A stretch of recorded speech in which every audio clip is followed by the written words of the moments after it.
What is up, guys? Muli na naman po nagbabalik. Ano na naman? Ha? Please, mamaya na lang sa huli. Kakastart lang ng video, hindi ko lang pake. Ha, bye. Saan na nga ba ako? Hello guys! Pasensya na po, medyo natagalan. Medyo na high blood po ako last week. Pero alam ko, wala po kayong paki doon. Pero sure na sure ako na may paki kayo sa mga susunod na sasabihin ko. So, makinig tayong mabuti. So, ano nga ba ang pag-uusapan natin, brother? Eh di wala nang iba kung hindi growing up with Filipino parents! So, ang mga tinutukoy ko po ay walang iba kung hindi po ang mga magulang natin, sila papa, sila mama, sila tito, sila tita, at pwede na rin si lolo at si lola. So, ayan guys, nabigyan ko na po kayo ng intro. Without further ado, let's start the video. Nyam! Number 1, naalala nyo pa po ba? Pag ginigising tayo ng parents natin, sasabihin nila sobrang late na natin, konti na lang baka hindi na tayo makapasok, pero sa totoo, sobrang aga mo. Maaga ka pa sa chicken na tumitilao. Corny ko na naman. Pero for example, Anak, gising ka na. Meron ka pang audition sa Avengers. Gising na. Uy. Ayoko pa. Anak. Ayoko pa. Anak, gising ka na. Late ka na oh. Hindi ka naman magigising ulit. Late na ako? Anong oras na? Anong oras na? Ha? 3 AM pa lang? Masabi mo late na ako, ma. Sobrang aga pa, kakatulog ko lang eh. Full house. Number 2, ito po ang tinatawag nilang saan ka ba galing oras na starter pack.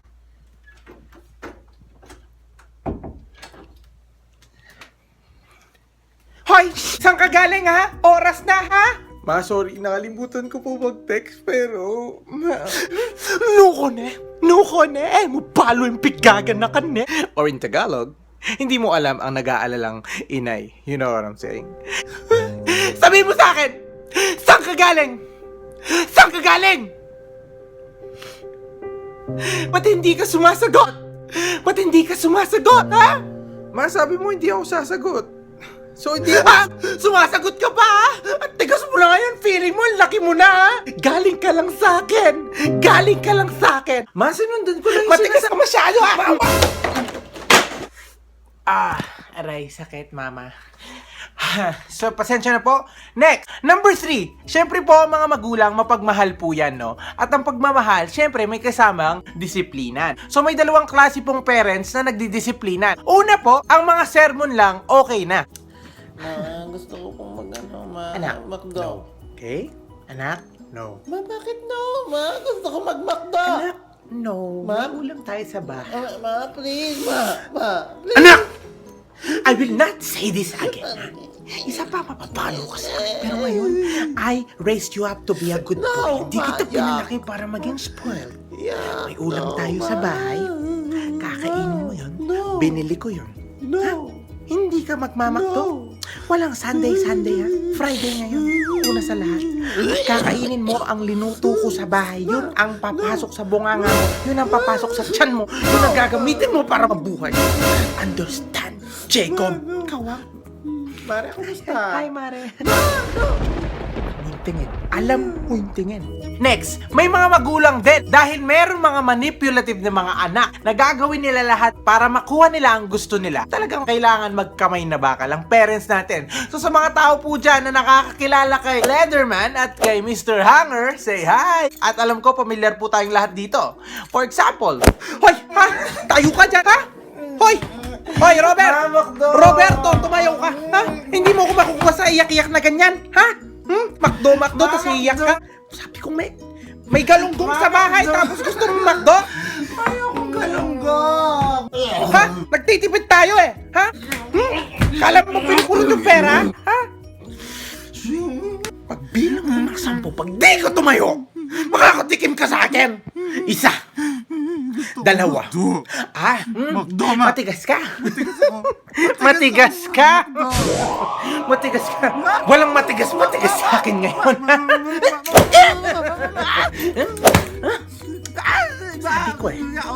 Sabi ko may galunggong sa bahay, ayaw mo Ngayon ikaw ang gagalunggong sa iya. Yes, galunggong pa more.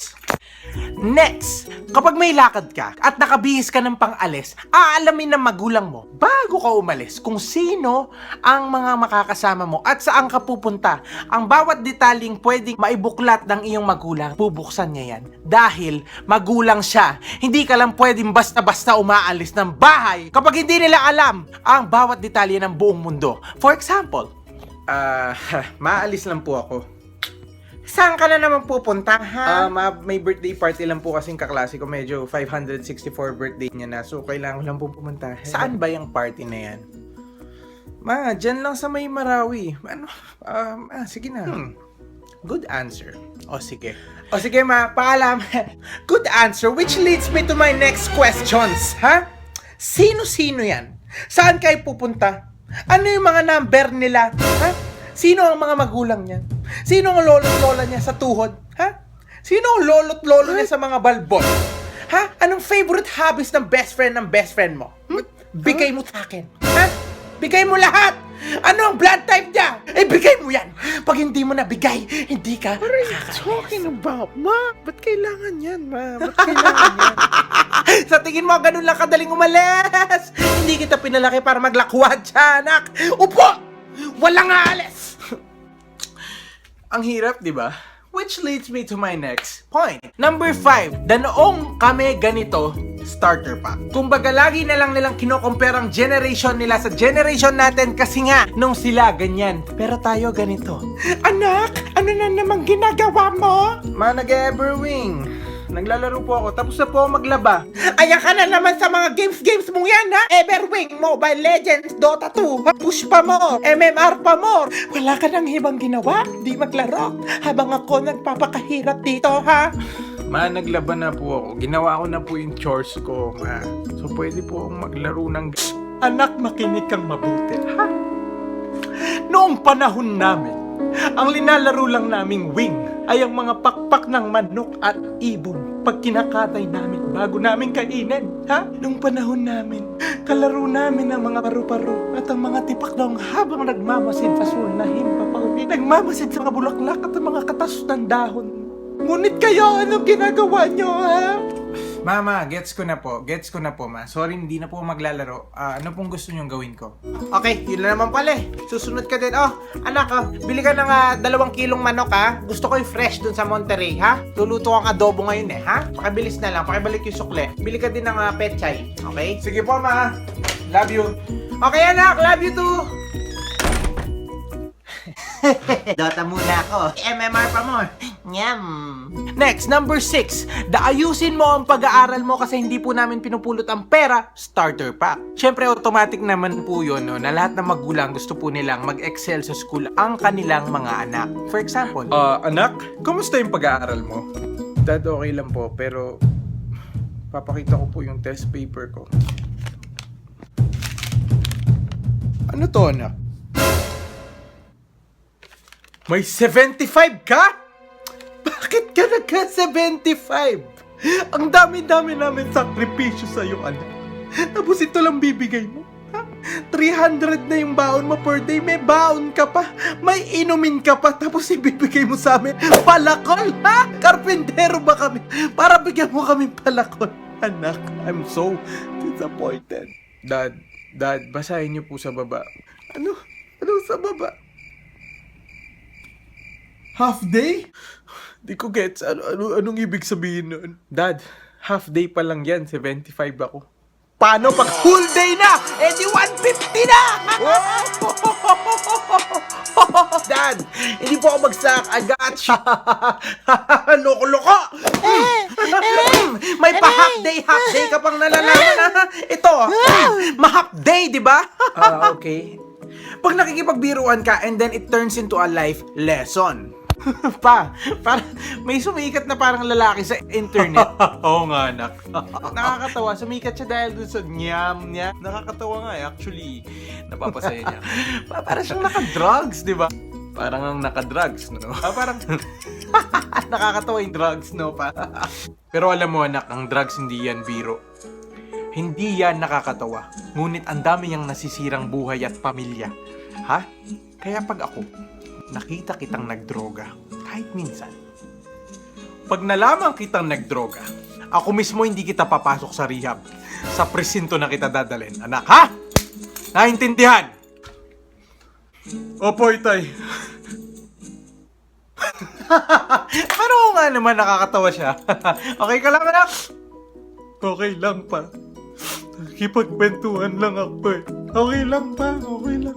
Okay lang ako. And lastly po, ang papunta ka pa lang, pabalik na ako starter pack. Hoy, Luz Biminda, ha? Tigil-tigilan mo yung pagla-love life mo, ha? 12 ka pa lang, ha? Pa-forever yan. Ikaw, ha? Pag di ka tumigil. Ma, forever ko siya, ma. Forever ko siya, ma. Tigil-tigilan mo ako, ha? Ano na ba yung ginawa niya para sa'yo? Sabihin mo sa akin. Ma, hindi mo magigets, ma, kasi ako to eh. Hindi mo nagigets, ma. Linibre niya akong Jollibee, ma. May extra gravy pa. Ma, linibre niya akong jeep pa uwi. Ma, Nakakaloka ka, ha? Yan lang ba? Ha? ma, hindi lang yun, ma. Hindi lang. Ma, tinext niya ako. Sabi niya, I love you, baby ko. Underscore 24. May underscore. Ma, hindi biro ang underscore, ma.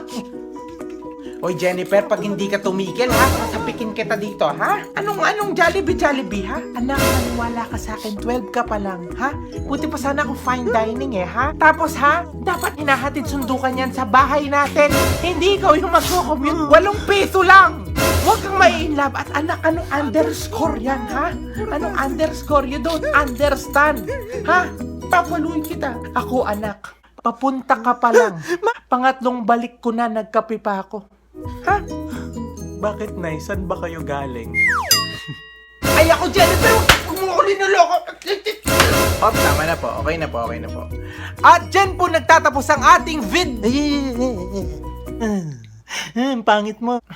Ano na naman? Bumalik ka talaga, eh, no? Oh, kausap mo na naman sarili mo, eh, ha? Hoy, tigil mo na yan, ha? Baduy-bay mo lang, eh. OA ka pala, eh, ha? Ang OA mo, eh, ha? Ang kapal ng labi mo. Kapal! Ang kapal ng labi! Weak ka! Huwag ka nang iyak, ha? OA ka pala, eh, ha? Ang OA mo, ha? Ang kapal pa ng labi mo. Ma, binubuli ako, ma! Anak! Anak! Sino nag-ano sa'yo? Ma siya po. Miss, bakit po? Ang kulit po kasi ng anak niyo, yung OA eh. Kapal pa ng labi. Okay, pasensya na, ha? Ganyan talaga yung anak ko, eh. Anak, okay na, pagpasensya mo. Just let go, ha? Let go. Oo, ma. Opo, ma. Let go na, ha? Huwag mo nang pansinin. Okay? Buti na lang nandyan nanay mo para protektahan ka, ha? Galing niyo po, mami. Pati po kayo makapal yung labi niyo. Anong sabi mo? Ha? Anong sabi mo? Wag. Wag mo na. Ulitin mo ang sinabi mo, ha? Anong sabi mo? Ang kapal po na labi ng anak nyo, kaya po siguro nagmana siya sa iyo. Makapal labi Sa'yo. ko. Kung pakapaling ko'y sa'yo, ha? Tita! Tita, joke lang. So guys, kailangan ko na pong tapusin dito. Kahit po ang mga magulang natin strict, sobrang mahal po nila tayo. Kahit may mambuli sa atin, liligtas po nila tayo dahil magulang natin sila. Ganyan po ang mga Pinoy. Biyaya po sila ni Lord. So kailangan ko na pong pigilan ng video. Medyo Mabuli ka pa, ha? masakit na po yung ginagawa ng nanay ko. Okay guys, bye-bye. I love you all. Jesus loves you. Mwah.